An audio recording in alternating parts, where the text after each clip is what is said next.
Everyone, welcome back to my channel commerce net holders. आज इस video में हम लोग करेंगे प्रिंसिपल्स ऑफ इंश्योरेंस। सो आइए स्टार्ट करते हैं। लेकिन प्रिंसिपल समझने से पहले हमें ये पता होना चाहिए कि इंश्योरेंस क्या होता है। हम लोग आए दिन सुनते हैं ना कि हमें इंश्योरेंस करवा लेनी चाहिए। टीवी में भी एडवर्टाइजमेंट देखते हैं, भाई आपको इंश्योरेंस करवानी चाहिए अपनी लाइफ के लिए, अपनी प्रॉपर्टी को सेव करने के लिए, है ना। हम लोग कुछ लोग लाइफ इंश्योरेंस लेते हैं, कुछ मैराइन इंश्योरेंस, कुछ फायर इंश्योरेंस, मतलब इस तरह के अलग अलग तरह के टाइप्स के इंश्योरेंसेस होते हैं जो हम लोग करवाते हैं, है ना। लेकिन क्वेश्चन ये राइज होता है कि ये इंश्योरेंस होती क्या है। ठीक है, सो देखते हैं कि इंश्योरेंस क्या होती है। कहते हैं इंश्योरेंस ना एक कॉन्ट्रैक्ट है, एक लीगल एग्रीमेंट होता है। किसके बीच में? दो पार्टीज के बीच में ये एक कॉन्ट्रैक्ट, एक लीगल एग्रीमेंट होता है। देखो जैसे एक ये पार्टी है और एक ये है, ठीक है। तो सपोज करो ये जो पर्सन है ना, इसके क्रैकर्स की फैक्ट्री है, ठीक है, पटाखों की फैक्ट्री है। तो नो डाउट अगर पटाखों की फैक्ट्री है तो वहाँ पर आग लगने के, फायर के ज़्यादा चांसेस है ना। तो डेट्स वाई इसने ना फायर इंश्योरेंस ले ली, ठीक है। अब इस कॉन्ट्रैक्ट में क्या होगा, पहले ये देख लो कि ये जो पर्सन है ना, जो पॉलिसी लेता है, मतलब जिसने इंश्योरेंस करवाई है, चाहे अपनी लाइफ की हो, चाहे अपनी किसी प्रॉपर्टी की हो, उस पर्सन को हम लोग बोलेंगे इंश्योर्ड, ठीक है।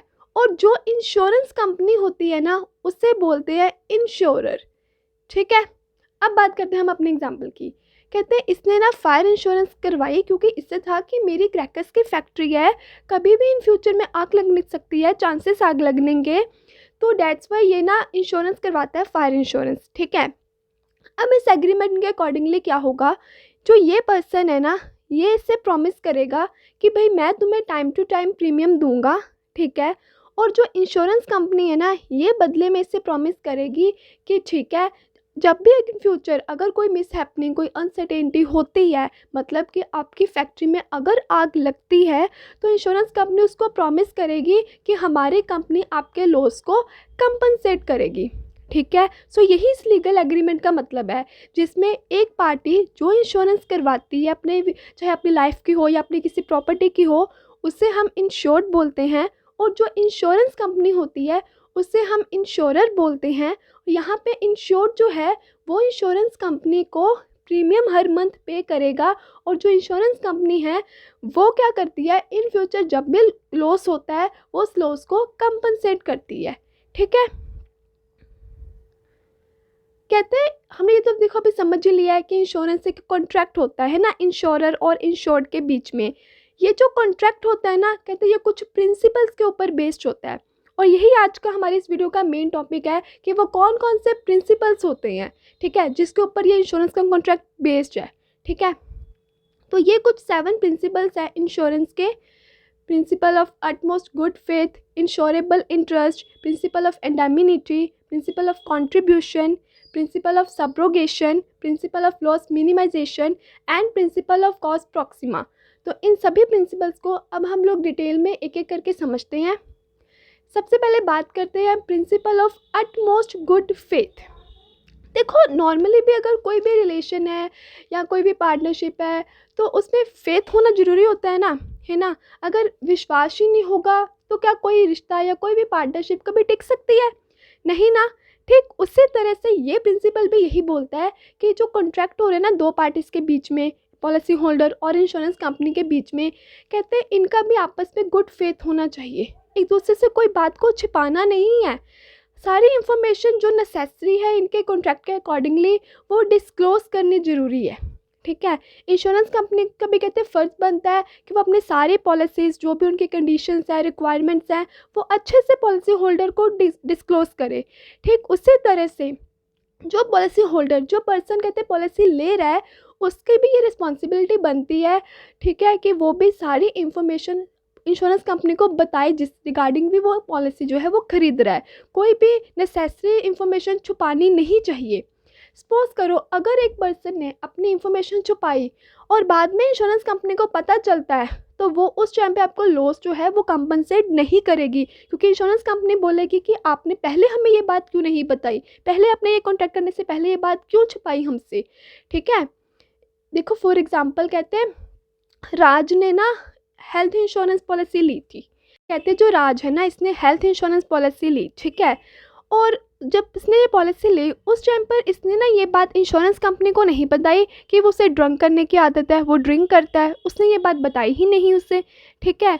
अब बाद में क्या हो गया, उससे हो गया कैंसर जी।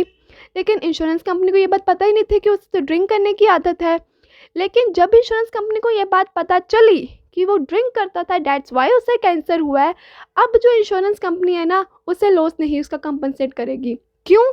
क्योंकि उसने उनका विश्वास तोड़ा। इंश्योरेंस कंपनी ने तो पहले ही बोल के रखा था ना कि कोई इन्फॉर्मेशन अगर आपने हमसे छुपाई तो हम आपका लॉस नहीं तब कंपनसेट करेंगे, ठीक है। तभी कहते ज़रूरी है कि जो भी बात है जिसके भी रिगार्डिंग आप लोग कोई भी पॉलिसी ले रहे हो तो उसके रिगार्डिंग सारी इन्फॉर्मेशन आपने पहले बतानी है, कुछ भी बात हाइड नहीं करनी, ठीक है। नेक्स्ट है प्रिंसिपल ऑफ इंश्योरेबल इंटरेस्ट। अब कहते हैं इसके अकॉर्डिंगली क्या है, देखो अब मुझे एक बात बताओ, समझो मेरा एक मोबाइल है, ठीक है, मैंने चलो अपने मोबाइल की इंश्योरेंस करवाई हुई है, ठीक है। मेरा मोबाइल को कल को कुछ नुकसान हो रहा है, वो टूट फूट रहा है, मैं उसका पैसा ले रही हूँ, बात समझ में आ रही है कि मेरा अपना फाइनेंशियल लॉस हुआ है। अब मेरे किसी पड़ोसी का मोबाइल टूटा हो तो उसके मोबाइल टूटने से क्या मुझे कोई फाइनेंशियल लॉस हुआ? क्या उसका मोबाइल मैंने खरीद के दिया था? नहीं ना, मतलब उसमें मेरा कोई इंटरेस्ट नहीं है। तो ये प्रिंसिपल कहता है कि जिस चीज़ की आप इंश्योरेंस करवा रहे हो ना उसमें आपका इंश्योरेबल इंटरेस्ट होना चाहिए, उस चीज़ से फाइनेंशियल लॉस आपको होना चाहिए, ठीक है। फॉर एग्ज़ाम्पल कहते एक पॉलिसी होल्डर है, ठीक है, उसने ना इंश्योरेंस पॉलिसी बाय करी थी अपने घर के लिए, ठीक है। अब उसके घर में कल को कुछ होता है तो उसको नुकसान होगा ना, पड़ोसी के घर में अगर कोई नुकसान हो रहा है इसमें उसका क्या लेना देना है, ठीक है। अब मेरे घर में नुकसान हुआ हो, मैं इंश्योरेंस पॉलिसी को बोलूँगी, इंश्योरेंस कंपनी को कि मेरा लॉस कंपनसेट करो, वो बोलेंगे हाँ ठीक है हम कर देंगे। अब किसी पड़ोसी के घर में कुछ हो गया, आग लगी सपोज, मैं चल जाऊँ इंश्योरेंस कंपनी के पास, भाई मेरे पड़ोसी के घर में आग लगी है आप कंपनसेशन दे दो, वो बोलेगा भाई तुझे क्या लेना देना है, आग तेरे पड़ोसी के घर में लगी है, वो देख लेगा अपना खुद से, है ना। तो कहने का मतलब है कि इस प्रिंसिपल के अकॉर्डिंगली आप उसी चीज़ के लिए लॉस आप कंपनसेट करवा सकते हो जिसमें आपका खुद का इंटरेस्ट है, ठीक है। किसी और की चीज़ पे कहते हक मत जताओ, ठीक है, वो अपना खुद देख लेगा। प्रिंसिपल ऑफ इंडेमिनिटी, ये जो प्रिंसिपल है ना हमें कहता है कि insured shall be compensated appropriately for the loss cost to the goods by the insurer. ये प्रिंसिपल कहता है कि जितना आपको लॉस हुआ है ना इंश्योरेंस कंपनी आपको उतना ही पैसा देगी, उतना ही कंपनसेशन देगी, ना तो वो आपको फ़ायदा होने देगी ना नुकसान होने देगी। एक पर्सन कहते अपने लॉस होने से पहले जिस पोजीशन में था ना इंश्योरेंस कंपनी उसको दोबारा उसी पोजीशन पे ले आती है, ना तो उस पोजीशन से वो उसको नीचे गिरने देती है ना ही उसको फ़ायदा होने देती है। वो कैसे? सपोज करो कहते एक पर्सन के घर में ना आग लगी तो देखो उन्होंने देखा कि 50,000 रुपये का खर्चा आया उसका डैमेजेस का, मतलब जो भी डैमेज आए थे उसको रिपेयर करने का, ठीक है। तो इंश्योरेंस कंपनी अब क्या करेगी, कहते 50,000 ही देगी उसको। मान लो एक ए पर्सन था, ठीक है, कहते उसने ना 1 लाख की इंश्योरेंस करवाई हुई थी अपने घर की, ठीक है, लेकिन उसको जो लॉस है ना वो 50,000 का हुआ है। तो अब यहाँ पे इंश्योरेंस कंपनी उसका फ़ायदा नहीं होने देगी, वो ये नहीं कहेगी कि आपने 1 लाख की इंश्योरेंस करवाई थी तो हम आपको 1 लाख ही देंगे, नो, वो बोलेगी लॉस 50,000 का हुआ है ना तो आपको 50 ही मिलेंगे, ठीक है। तो मतलब समझ में आया ना कि जितना एक्चुअल में आपको लॉस हुआ है ना इंश्योरेंस कंपनी आपको उतना ही लॉस कंपनसेट करके देगी, उससे ज़्यादा नहीं। भले ही उसने पर्सन ने 1 लाख की इंश्योरेंस करवाई हुई थी लेकिन क्योंकि उसको लॉस 50,000 का हुआ था तो डेट्स वाई इंश्योरेंस कंपनी उसको एक्चुअल जितना लॉस हुआ है उतना ही कंपनसेट करके देगी, उससे ज़्यादा नहीं देगी, ठीक है। तो यही था हमारा प्रिंसिपल ऑफ इंडेमिनिटी। हमारा नेक्स्ट प्रिंसिपल है प्रिंसिपल ऑफ कंट्रीब्यूशन। ये जो प्रिंसिपल है ये डबल इंश्योरेंस के टाइम पर यूज़फुल है। डबल इंश्योरेंस कैसे? जब एक ही गुड मतलब किसी एक ही चीज़ के लिए जब 2 या 2 से ज़्यादा इंश्योरेंस कंपनीज के पास हम उस गुड के इंश्योरेंस करवाते हैं, डेट्स आर डबल इंश्योरेंस, ठीक है। फॉर एग्ज़ाम्पल देखो कहते हैं एक ना पर्सन ए है, उसके कोई गुड है, ठीक है, चलो सपोज कर लो मोटरसाइकिल उसका, ठीक है, उसने 2 इंश्योरेंस कंपनीज के पास इंश्योरेंस करवाई हुई है, ठीक है। तो ये होगी डबल इंश्योरेंस, मतलब गुड एक ही है लेकिन जो उसके इंश्योरेंस है वो उसने अलग अलग कंपनी से करवाई हुई है। सो ये होती है हमारी डबल इंश्योरेंस। अब यहाँ पर बात क्या है कि देखो कहते हैं, लेकिन देखो जैसे हमने अभी बात करी कि ए पर्सन ने अपनी गुड एक कंपनी और दूसरी दो कंपनी से उसने क्या इंश्योरेंस करवाई हुई थी, ठीक है, उसकी अपनी मोटरसाइकिल की, ठीक है, अपनी बाइक की। अब फॉर एग्जांपल उसको ना उसके मतलब सोचो कि उसके मोटरसाइकिल का ना एक्सीडेंट हुआ, ठीक है, एक्सीडेंट होने की वजह से ना उसके मोटरसाइकिल पे जो भी स्क्रैच आया, जो भी कोई नुकसान हुआ, जो भी डैमेजेस हुए, सपोज करो उसका खर्चा टोटल हुआ 50,000, ठीक है।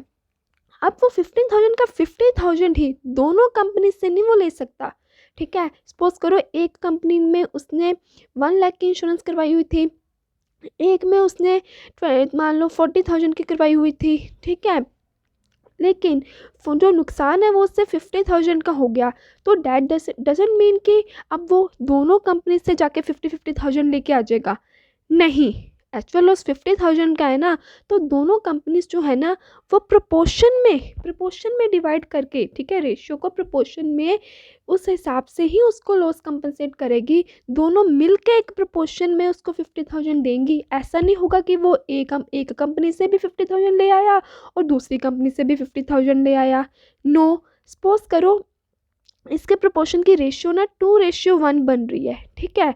तो जो 1 कंपनी है, ठीक है, वो उसको 50,000 का 2:3 करके जितना अमाउंट बना वो उसको उतना कंपनसेट करेगी, और जो बची सेकंड कंपनी वो 50,000 का 1:3 करके जितना अमाउंट बचेगा वो उसको उतना कंपनसेट करेगी, ठीक है। कहने का मतलब है कि एक ही पर्सन, ठीक है, वो अगर उसने 2 कंपनी से इंश्योरेंस करवाई हुई है तो डैट डजंट मीन कि उसको जितने, मान लो जहाँ पे उसको 50,000 का नुकसान हुआ था, तो डैट डजंट मीन कि वो दोनों कंपनी से 50,000 लेके आएगा, नहीं। ये दोनों कंपनीज क्या करेंगी, आपस में एक प्रपोर्शन डिसाइड करेंगे, उस प्रपोर्शन के हिसाब से ही वो जितना जितना अमाउंट है इनके हिस्से में आया 50,000 का, उतना उनको दोनों मिलके उसको 50,000 देंगी, ठीक है। So that's a principle of contribution.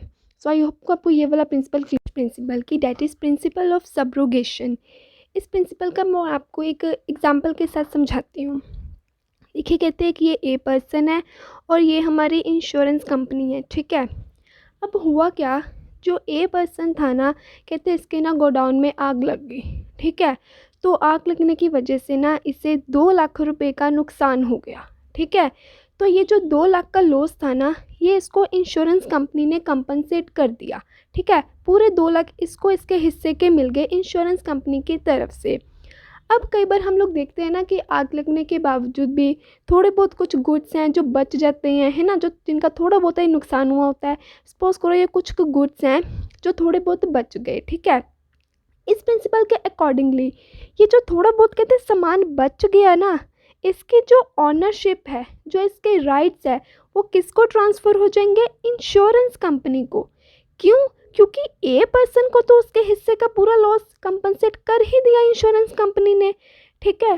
अब जो थोड़ा बहुत सामान जो बचा है जिसे बेचकर हम पैसे कमा सकते हैं, वो प्रॉफिट कौन अर्न करेगी, इंश्योरेंस कंपनी, ठीक है। ए पर्सन था जिसके गोडाउन में आग लगी, आग लगने की वजह से उसे 2 लाख रुपए का नुकसान हुआ। वो नुकसान जो था, वो जो लॉस था, इंश्योरेंस कंपनी ने उसे कंपनसेट कर दिया, इसको तो इसके पैसे पूरे मिल गए। अब आग लगने के बाद जितना भी थोड़ा बहुत सामान जो बच गया था, जिसे आगे बेचा जा सकता था, मतलब काम का नहीं था, बस जस्ट बेच दो, ठीक है। तो वो जो सामान है उसकी ओनरशिप किसको मिल गई, अब इंश्योरेंस कंपनी को। मतलब इस सामान को बेचकर जो प्रॉफिट हो रहा है ना, वो इंश्योरेंस कंपनी अपने पास रखेगी। इंश्योरेंस कंपनी इसको बोलेगी तेरे को तो मैंने तेरा लॉस पूरा बेयर कर दिया, तेरी बात अब ख़त्म, इसका जो भी बचा वो अब कौन रखेगी, इंश्योरेंस कंपनी, ठीक है। So that's a principal of subrogation. अब बात करते हैं प्रिंसिपल ऑफ लॉस मिनिमाइजेशन। अब कहते हैं कि कुछ पर्सन्स होते हैं, वो सोचते हैं कि यार मैंने इंश्योरेंस तो करवाई ही हुई है, वो परवाह नहीं करते हैं, लापरवाही, कोई नहीं, अगर कुछ हो गया इंश्योरेंस कंपनी है ना, वो दे देगी हमको पैसा। तो वो कहते हैं कि ऐसा नहीं सोचना, ठीक है, लापरवाह नहीं होना, ठीक है। जैसे कुछ बच्चे होते हैं ना, कोई नहीं यार टीचर अपनी है, वो लगा देगी अच्छे से असेसमेंट, तो टीचर क्या कहती है, नो, भले आप मेरे थोड़े फेवरेट स्टूडेंट हो, बट कुछ तो पढ़ाई करो, तभी असेसमेंट लगाऊंगी। टेस्ट में नंबर अच्छे लोगे तभी असेसमेंट अच्छी लगेगी ना। इसका मतलब ये नहीं कि आप लापरवाही ही हो जो, है ना। तो उसी तरीके से इंश्योरेंस कंपनी बोलती है कि भले ही आपने हमसे इंश्योरेंस करवाई हुई है, लेकिन फिर भी अगर कोई लॉस होता है तो उस लॉस को कहते हैं आप जितना बचा सकते हो, मतलब जितना आप बचा सकते हो कि लॉस कम से कम हो, उतना बचाने की कोशिश करो, क्योंकि आफ्टर ऑल वो चीज़ तो आप ही की है ना, ठीक है, गुड तो वो आप ही की है ना। तो कैसे, फॉर एग्जांपल कहते हैं एक पर्सन है राम, सपोज उसके ना इलेक्ट्रिक शॉर्ट सर्किट हुआ उसकी शॉप में, ठीक है। तो ऐसे सिनेरियो में अब कहते हैं राम ये नहीं सोचेगा छोड़ यार इंश्योरेंस करवाई तो हुई है, लगने आग लगने दो, हाँ अपने आप इंश्योरेंस कंपनी पैसा दे देगी। नो, वो इस सिनेरियो में कहते हैं जितनी कोशिश कर सकता है आग को रोकने की, चाहे कहते हैं वो अपने नेबर्स की हेल्प ले, ठीक है, वो फायर एक्सटिंग्विशर करे, पानी डाले, कुछ ना कुछ ऐसे करना चाहिए ताकि वो आग से नुकसान कम से कम हो। That's the principle of loss mitigation, minimisation. कहते हैं कि आपको अपने लॉस को रिड्यूस करने की कोशिश करनी चाहिए। ऐसे एकदम से बेपरवाह नहीं हो जाना कि हाँ भी मैंने तो इंश्योरेंस करवाई ही हुई है तो कोई नहीं, जितना नुकसान होता होने दो, इंश्योरेंस कंपनी दे देगी पैसा, ऐसा नहीं सोचना, ठीक है। तो that's the principle of loss minimisation. जैसे ये पर्सन था, इसके अगर शॉप में शॉर्ट सर्किट हुआ इसकी दुकान पर, तो इसने कोशिश कर रही है, अपना बेस्ट करेगा कि हाँ मैं कैसे आग को रोकूं, कैसे करूं, मैं फटाफट आग बुझाने वालों को बुलाऊं, फटाफट मैं खुद पानी डालूं, अपने पड़ोसियों को हेल्प लूं, ठीक है। वो ना कि वो ऐसे सोचेगा कि हाँ मैं क्यों वरी करूं, इंश्योरेंस कंपनी है तो है, मैंने शॉप इंश्योर्ड करवाई तो हुई है, ऐसा नहीं सोचना, ठीक है। क्योंकि अल्टीमेटली शॉप तो आप ही की है ना, जितना कम नुकसान होगा उतना फ़ायदा तो आपका ही है ना। तो हमारा लास्ट प्रिंसिपल है प्रिंसिपल ऑफ कॉस्ट प्रॉक्सिमा, ठीक है, कॉस्ट प्रॉक्सिमा जिसे हम प्रॉक्सिमेट कॉस्ट भी बोलते हैं। इस प्रिंसिपल के हिसाब से ना देखो, कहते हैं जो कोई भी हमें नुकसान होता है उसके कई कारण हो सकते हैं।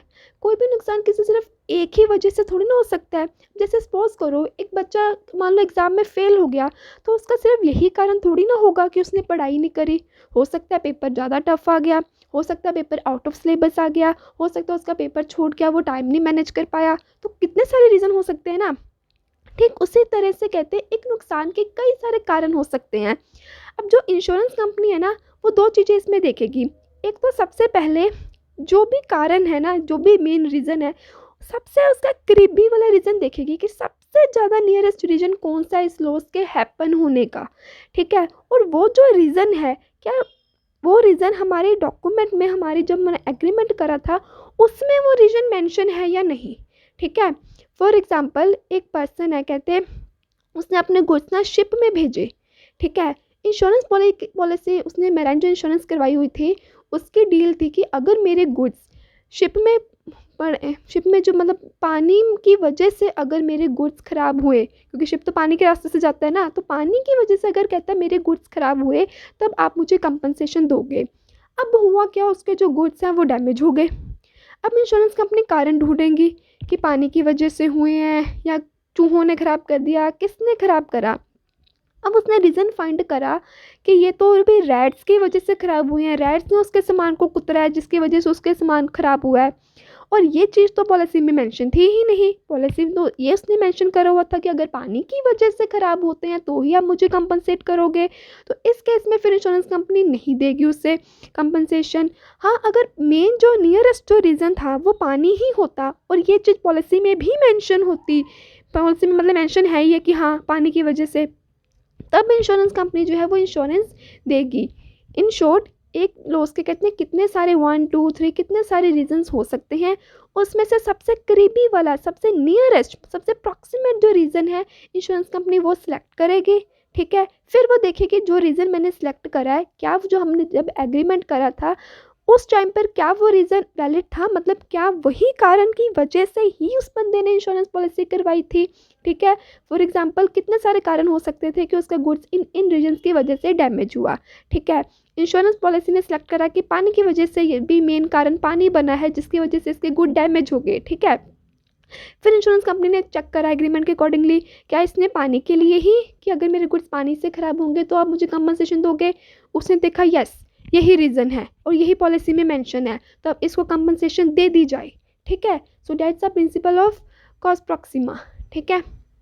सो आई होप आपको सभी प्रिंसिपल्स अच्छे से समझ में आ गए होंगे, ठीक है। Thank you so much for watching my video and हाँ, प्लीज़ चैनल को सब्सक्राइब करना ना भूलें। एंड अगर आपको वीडियोस के PDF चाहिए तो उसके लिए आप मेरा टेलीग्राम चैनल को भी फॉलो कर सकते हैं, उसका लिंक मैंने डिस्क्रिप्शन में दिया हुआ है। टेलीग्राम चैनल में आपको PDF के साथ साथ डेली क्विज भी मिलती हैं सॉल्व करने के लिए, तो उसे भी ज़रूर से ज्वाइन करें। And thank you so much.